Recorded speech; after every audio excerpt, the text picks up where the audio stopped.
Protection of life, दूसरा होता है प्रोटेक्शन ऑफ प्रॉपर्टी और तीसरा होता है प्रोटेक्शन ऑफ डिग्निटी। पुलिस इन तीनों चीज़ों में इन्वॉल्व है। तो डिग्निटी में जो सबसे इम्पोर्टेंट चीज़ ये आती है कि जब भी कभी कॉल ऑफ नेचर की ज़रूरत आपको पड़ती है, और हम इंसान हैं, हम में से हर शख्स को पड़ती है, हर आदमी को पड़ती है, तो उस टाइम में आपके पास आपकी डिग्निटी इंटैक्ट रहे। ऐसा नहीं हो कि आपकी प्राइवेसी डिस्टर्ब हो, ऐसा नहीं हो कि जगह इतनी गंदी हो कि आपको बस ऐसा लगे कैसे मैं भाग जाऊँ, आपको डर हो इन्फेक्शन का। तो इन चीज़ों पे ध्यान देना बहुत ज़्यादा ज़रूरी है। अब मुंबई, अगर आप रेलवे नेटवर्क की बात करें तो रोज़ 75-80 लाख हम पैसेंजर्स हैंडल करते हैं। 75-80 लाख पॉपुलेशन तो देश में शायद 2-3 शहरों से ज़्यादा किसी की है भी नहीं। तो एक शहर जो है, एक मेट्रो जो है, रोज़ ट्रैवल करता है हमारे नेटवर्क में।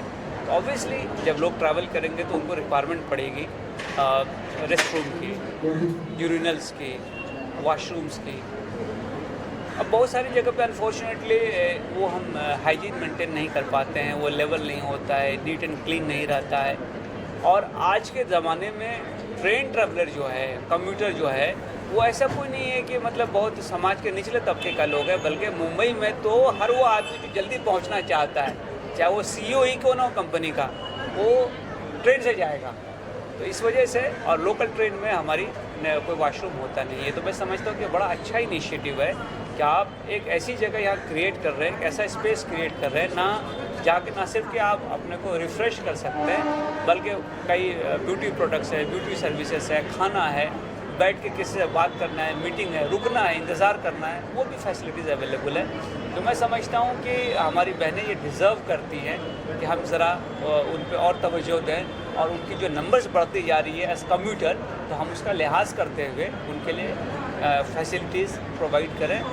और स्पेशली वुमेन के लिए प्राइवेसी बहुत ज़्यादा इम्पॉर्टेंट है। मेन के लिए भी इम्पॉर्टेंट है, लेकिन वुमेन के लिए और ज़्यादा इम्पॉर्टेंट है। तो उसका लिहाज रखते हुए आज ये लाउंज खोला गया है यहाँ पे, पाउडर रूम और लाउंज। मैं समझता हूँ कि ये बड़ा वेलकम इनिशिएटिव है और यूनिक है ये, क्योंकि मैंने आज तक तो कहीं और देखा नहीं, शहरों में भी नहीं देखा। अब आप रेलवे स्टेशन तो जाने दीजिए। तो मैं उलू की पूरी टीम को मुबारकबाद दूंगा कि उन्होंने एक बड़ा अच्छा इनिशिएटिव लिया है, और मैं मुंबई मेट्रो जिन्होंने कि ये स्पेस अवेलेबल कराया है, उनको भी मुबारकबाद दूंगा कि उन्होंने इस ज़रूरत को समझा है और उन्होंने इसमें कोऑपरेट किया है। सर, आखिरी सवाल कि जो पुलिस की महिलाएं हैं, बाकी जो महिलाएं, उनके लिए क्या कुछ खास रहेगा, और ये क्या और भी ज़्यादा आप इसे बढ़ावा देंगे, उलू अलग अलग मेट्रो स्टेशन पे आए? देखिए, आज उलू के पास करीब 1500 सर्टिफाइड वॉशरूम्स हैं पूरे एरिया में। तो हमारा उनसे एक कोलैबोरेशन भी है, जिसकी वजह से हमारे जो लोग हैं उनको फ्री एक्सेस रहेगा। बाकी लोगों को तो मेंबरशिप में 1 रुपया लगता है, लेकिन हमारे लोगों को फ्री एक्सेस होगा। ये 10,000 वाउचर भी हमें दे रहे हैं, तो पूरे फोर्स को डिस्ट्रीब्यूट किया जाएगा। तो हमारी बहनें हों, हमारे पुरुष हों, उन सब को ज़रूरत जब पड़ेगी, समझिए किसी, ये तो बड़ा स्टेशन है, विद्या विहार छोटा स्टेशन है, विद्या विहार में भी नियरेस्ट जो है उलू सर्टिफाइड वॉशरूम किधर है, वो वहाँ जाकर उसको यूज़ कर सकते हैं। तो इस ढंग से एक हमारा कोलैबोरेशन होगा, और मैं समझता हूँ कि प्रशासन को ऐसे मॉडल्स को और अडॉप्ट करके ज़्यादा जगहों तक फैलाना चाहिए। क्या क्या सुविधाएं होंगी इस बारे में बता दें, आपने जैसे विजिट किया अभी कुछ? देखिए, एक तो सुविधा ये है कि यहाँ पे वॉशरूम तो है ही, यहाँ दूसरा है कि जो स्पेशली एबल्ड लोग हैं, व्हील चेयर वाले लोग हैं, उनके लिए अलग से है। उसके बाद यहाँ पे इन्होंने जो हाइजीन मेंटेन किया है, ना सिर्फ क्लीनिनेस बल्कि इवन स्टिंक का अगर कुछ आएगा तो वो इंडिकेट हो जाएगा। उसके बाद यहाँ फीडिंग रूम है, यहाँ पे चेंजिंग रूम है। उसके बाद प्रोडक्ट्स बहुत सारे अवेलेबल हैं, जो महिलाओं के इंटीमेट प्रोडक्ट्स होते हैं। आपने फूड का अरेंजमेंट देखा, वो अवेलेबल है। तो वो बिंदास जो इनका ये है वृद्ध वाक्य जो है, मैं समझता हूँ उस कंसेप्ट से इन्होंने किया है। और वेटिंग एरिया एक छोटा सा है कि आप किसी अपने दोस्त का इंतज़ार करें, रिश्तेदार का इंतज़ार करें, तो आप थोड़ी देर में बैठ सकते हैं। Thank you sir. मेरा नाम मनीष केलशीकर है और मैं वुलू का फाउंडर हूँ, मेरे 3 अदर को फाउंडर के साथ। वुलू पाउडर रूम ये जो एक इवोल्यूशन है, मतलब ये ओवरनाइट नहीं हुआ है, 3 साल लगे उसे सोचने में, और सबसे ज़्यादा 3 साल लगे सारे टॉयलेट्स को विजिट करते हुए देखने के लिए कि ये महिलाओं के लिए कितने अवेलेबल है और कितने यूज़ हो सकते हैं। पता चला कुछ भी नहीं था। स्पेशली वर्किंग महिला जो है, जो घर से बाहर निकलती है, ओके, ना पानी पीती है, ना वॉशरूम जा सकती है, तो ये एक बहुत ज़्यादा मुश्किल थी जो हमारे घर तक आ गई है। तो इसको बदलने के लिए कुछ एक ऐसी फैसिलिटी बनानी थी जो वायबल भी हो, और सिर्फ वॉशरूम जाने से ज़्यादा अगर उसको और ज़्यादा 2-3-4 चीज़ें जैसे सैनिटरी प्रोडक्ट्स है उनको ख़रीदना है, पैड खरीदना है और बहुत सारे पैड खरीदने, अगर ये बात है तो फिर पाउडर रूम एक उसके लिए सोल्यूशन था। कितनी किफ़ायत होगी महिलाओं के लिए? हाँ जी? कितनी किफ़ायत बजट में या ये बहुत ही ज़्यादा किफ़ायती है। अगर देखा जाए तो ₹1 पर डे 365 रुपये साल की मेंबरशिप है।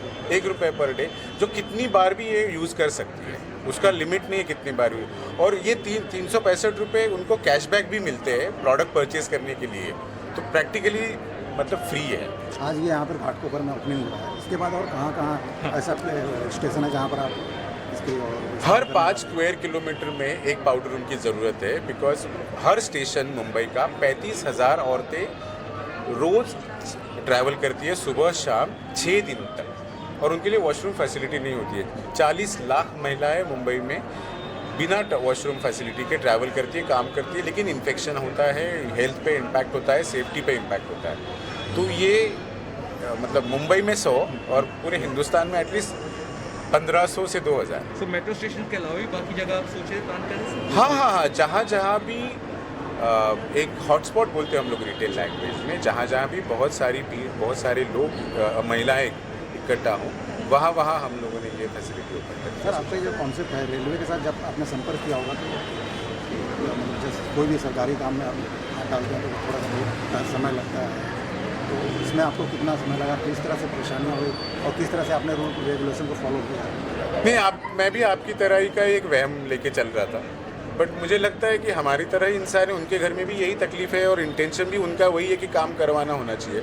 मुझे कुछ भी तकलीफ नहीं हुई, बहुत ज़्यादा सपोर्ट मिला। मुंबई मेट्रो ने इतना ज़्यादा सपोर्ट किया है और कि मतलब हर तरह से उन्होंने अपने दरवाजे खोले, बाहें खोली और ये एक फैसिलिटी हम कर पाए। मुझे लगता नहीं है, हम लोगों ने एक वहम निकालना चाहिए ये। ठीक है, थैंक यू सर।